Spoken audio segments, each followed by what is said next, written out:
សូមស្វាគមន៍មកកាន់សណ្ឋាគារវិដំក្រិនភ្នំពេញ Capital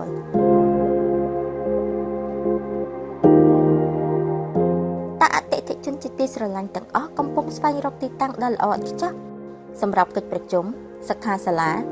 និងរៀបចំកម្មវិធីតូចធំរបស់អ្នកមែនទេ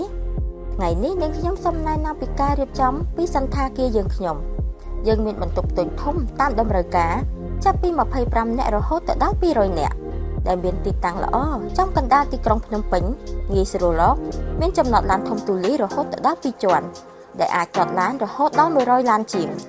សម្រាប់បន្ទប់ប្រជុំមានផាសុកភាពការរៀបចំ set up style គឺទៅតាមតម្រូវការរបស់អតិថិជនមាន stage និងមាន podium និងបំពាក់ទៅដោយសម្ភារៈទំនើបដូចជា LCD និង LED និងបន្ថែមជាមួយនឹង Smart TV 50 inch ប្រព័ន្ធសំឡេង AV Sound System wireless microphone និងអ៊ីនធឺណិតដែលមានល្បឿនលឿន